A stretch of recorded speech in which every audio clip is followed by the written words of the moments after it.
अब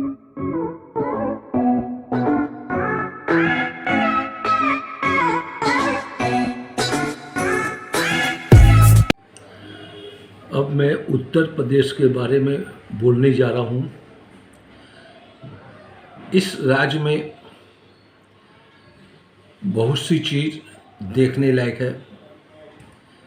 सर्वप्रथम हिंदू सनातन धर्म के अनुसार भगवान श्री कृष्ण का जन्म स्थल और भगवान राम जी का जन्म स्थल इसी उत्तर प्रदेश में है। मैं सर्वप्रथम आप लोगों को बनास से स्टार्ट करता हूँ और बीच बीच में जो हमको स्मरणीय स्थान जो हमने देखा उसका मैं वर्णन करूँगा। मुगल सराय के आगे बनास पहुँचिए। ये विश्वनाथ शंकर भगवान भोले भगवान का स्थान है। सबके पेट भरने वाले विश्वनाथ जगत के पिता शंकर भगवान यहाँ पर विराजमान है। काशी नगरी है, बनारसी के नाम से जाना जाता है। इस स्थान पर 12 ज्योतिर्लिंग में एक ज्योतिर्लिंग है। इस ज्योतिर्लिंग का दर्शन कर आदमी को अपना मन चित्त पवित्र हो जाता है। एशिया की biggest university Kashi Vishwanath university के नाम से जाना जाता है, जिसे मदन मोहन मालवीय जी के द्वारा इस यूनिवर्सिटी का स्थापित कर विद्या हेतु लोगों को एक यूनिवर्सिटी का दर्जा दिया गया। यहाँ पर गंगा जी प्रभावित है। राजा हरिश्चंद्र यहीं पर आए थे, इनकी परीक्षा हुई थी और इसमें ये निपुण होते हुए भी पूर्ण मान लिया गया, ऐसी कथा में वर्णन आता है। संकट मोचन यहाँ हनुमान जी का मंदिर है, दुर्गा जी का मंदिर है यहाँ पर इस बनारस नगरी में।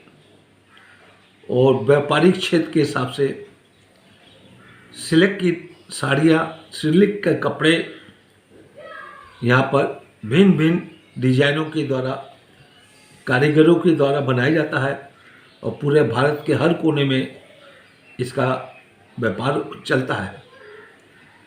बनास एक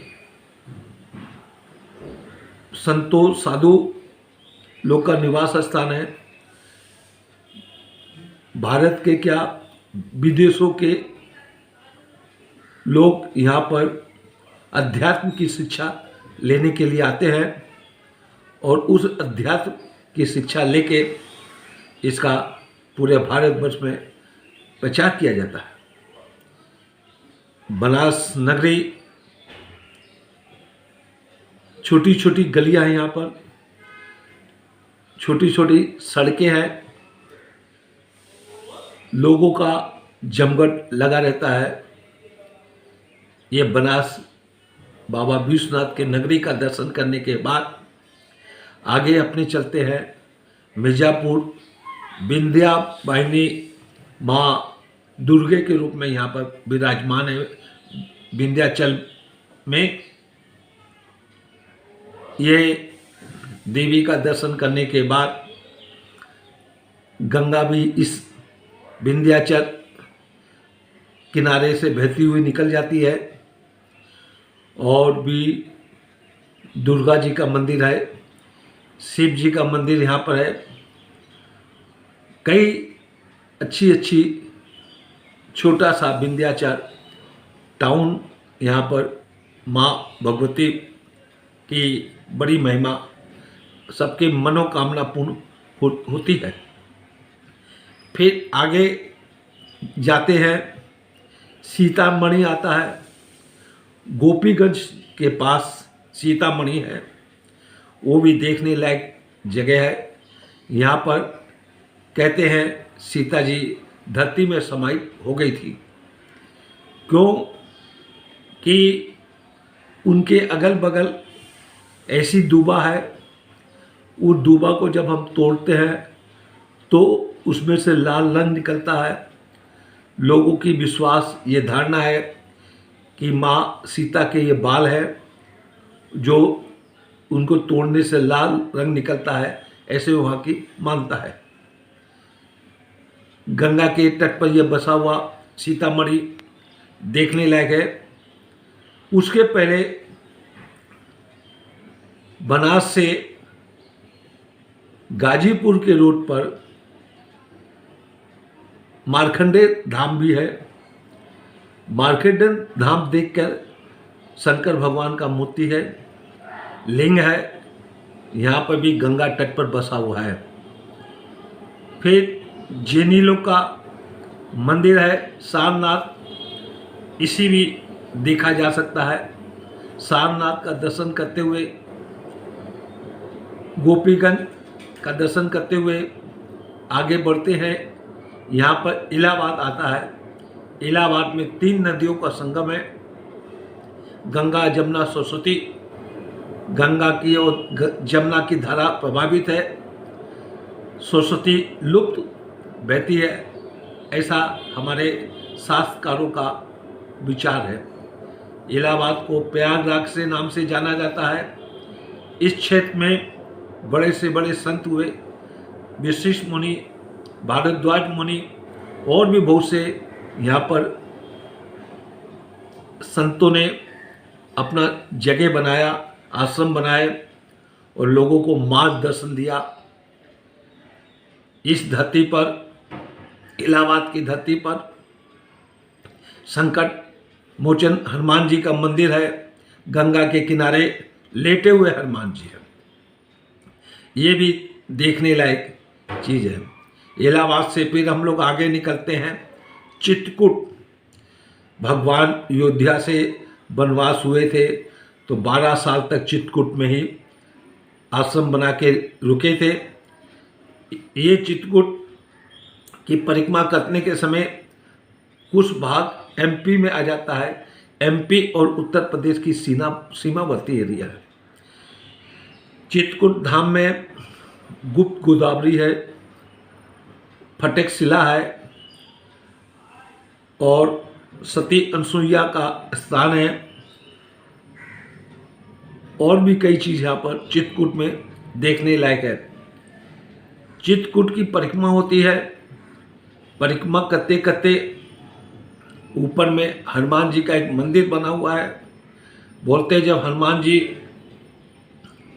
लंका में आग लगाने के बाद यहाँ पर अपनी पूंछ को बुझाए थे और यहीं पर स्थापित अपना जीवन समाधि हो गया था, ऐसा हम लोग के विचारों से मानता है। सनातन धर्म हिंदू लोग का मानता है। चित्रकूट घूमने के बाद किनारे में मंदाकिनी नदी है। एक साइड मंदाकिनी नदी है, दूसरी साइड पहाड़ है, बीच में जंगल है और उस पहाड़ों और नदी के बीच में बहुत से आश्रम बने हैं, साधु संतों के हैं, तपस्वियों के आश्रम बने हुए हैं, देखने लायक है। यहीं पर तुलसीदास जी ने बैठ कर चित्रकूट में तुलसीदास ने रामचरितमानस का लेखन किया था, जो आज के समय में भारत के क्या विदेशों में भी तुलसीदास की लिखी हुई रामायण का गुणगान करते हैं। ये मैंने आपको बतलाने के बाद आगे आप जा सकते हैं।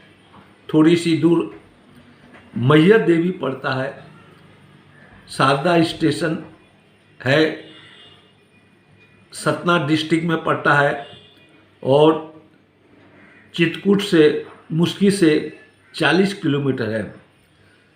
शारदा देवी पहाड़ के ऊपर विराजमान है, उसका भी दर्शन कर लेना चाहिए।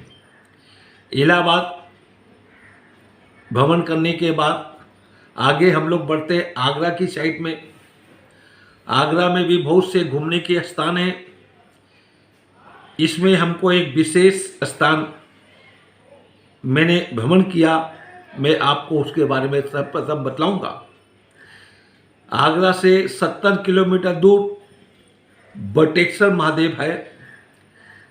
इसकी भी कथा अद्भुत है, मैंने सुनी और इसका मैं आपको बोलने जा रहा हूँ।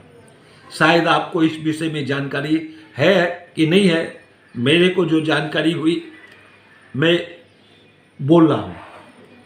आगरा से 70 किलोमीटर दूर बटेश्वर महादेव, यहाँ पर जमुना नदी बहती है। ऐसी छटा दिखती है, अर्ध चांद के माफिक जमुना नदी यहाँ बहती है। 108 जमुना नदी के किनारे में शिवलिंग की स्थापित है। कुछ खंडित हो गई हैं, कुछ जीर्ण शीर्ण अवस्था में है और कुछ शिवलिंग की मंदिर आज भी देखने को मिलती है। सबसे विशेष बात यह है, कुंती ने सर्वप्रथम सूरज भगवान से आवाहित कर लड़का मांगा। वो जो कर्ण था इसी जमुना नदी में प्रभावित कर दिया गया था। दूसरी कथा ये आती है, यहाँ पर वहाँ के लोकल व्यक्तियों के द्वारा मालूम पड़ा कि जमुना के उस पार मैनपुरी पड़ता है, इस पार आगरा क्षेत्र पड़ता है। ये जो स्थान है, यहाँ दो राजा हुआ करते थे, एक था भदुआ राजा, एक चौहान राजा हुआ करता था। दोनों में आपस में खूब लड़ाई मल्लयुद्ध होते थे। आपस में उन्होंने विचार विमर्श किया, एक संधि हुई, यदि मेरे लड़का हुआ या तुम्हारी लड़की हुई, हम लोग आपस में शादी कर लेंगे, मारा काटा काटी के से क्या फायदा है। कुछ साल बीतने के बाद दोनों को लड़की हुई। एक ने कह दिया मेरे लड़का हुआ, शादी हुई, बाद में भेद खुला, लड़की हो गई दोनों साइड।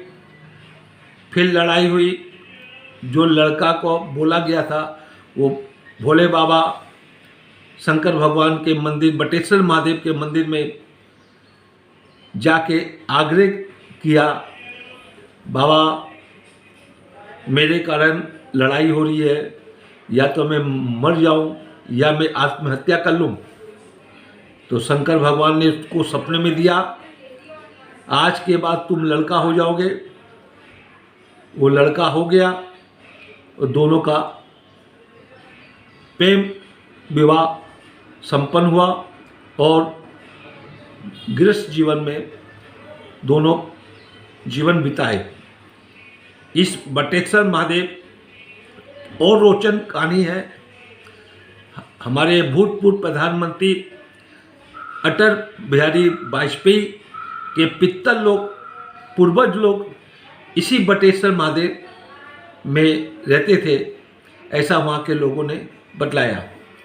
भगवान श्री कृष्ण यदि जेल में नहीं पैदा होते तो वासुदेव जी का जन्म स्थल यही बटेश्वर महादेव है, और बटेश्वर महादेव में यदि भगवान पैदा होते, कैद खाना में नहीं होते, तो इसकी गरिमा महिमा और होती।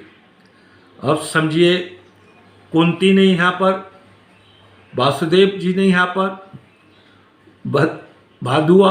भदुआ और चौहान राजाओं के द्वारा ये स्थान की कितनी बड़ी महत्व है, ये मेरे ख्याल से बहुत लोगों की इसकी जानकारी नहीं है। जब मैं वो स्थान में भ्रमण किया और देखा, व्यवस्था उतनी बढ़िया नहीं थी। बहुत से स्थान हमारे देश में ऐसे मिलते हैं, जब मैं भ्रमण करता हूँ तो रहने की खाने की व्यवस्था नहीं होती है। जब वहाँ उत्सव होता है या मेला होता है तब जाके कुछ व्यवस्था होती है। जो भी हो, मैंने आपको बटेश्वर महादेव के बारे में बतलाया। अब अगले भाग में मैं आपको आगरा, मथुरा, वृंदावन उसके बारे में बोलूँगा। जिन भाइयों को मेरा ये बोलना, मेरा सुझाव देना या मेरे जो अनुभव किया उस यात्रा के बारे में बोला, उसको पसंद आए तो आप उसको सब्सक्राइब कीजिए और फॉरवर्ड कीजिए। मैं सबको नमस्कार करता हूँ, धन्यवाद देता हूँ जो मेरी वीडियो को सुनकर मेरे को प्रेरणा देते रहते हैं बीच बीच में।